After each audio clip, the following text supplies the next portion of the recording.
Yan guys, kompleto na. May uwi na tayo. Yan guys, oh. May panghimagas. Ayan po.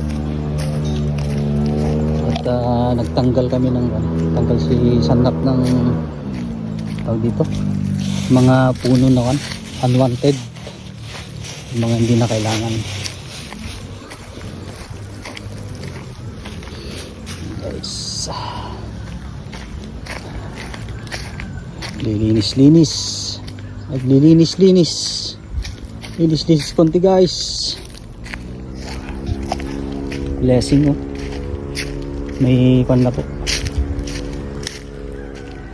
may pa isa-isang bulaklak ang ating tinanim na 2 years ago. Itong dito, Katimon mango. Ayun guys, bulaklak. Makan na to, mga 11 feet na ang tangkad. Tapos yung iba doon,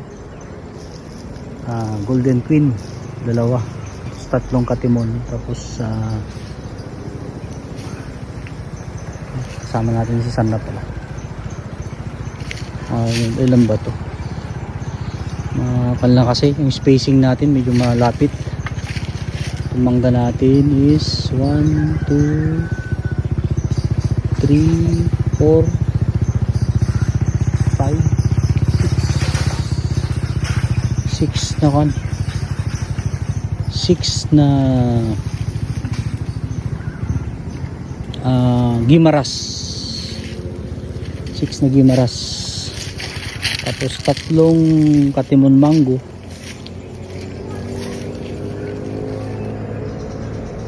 tapos 2 golden queen.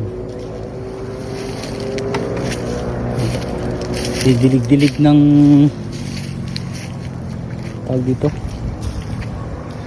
papaya, at saka yan yung mga pinatanim natin.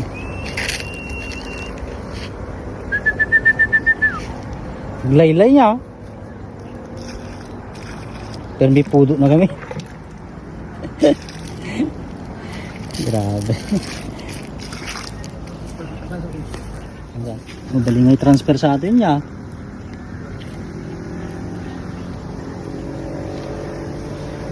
Guys, sembo.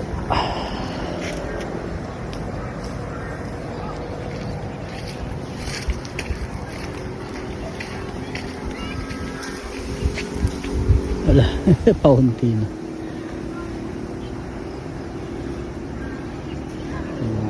Fires.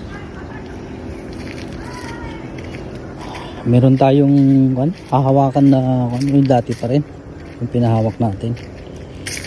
Tatamnan natin ng sweet bar guys. Yan, kumuha na rin ng papaya kanina. Pa isa-isang bunga ng kalamansi. Guys, ito muna. Maraming salamat po. God bless po. Buhay ka lahat mga kapatid. See you sa ating next video.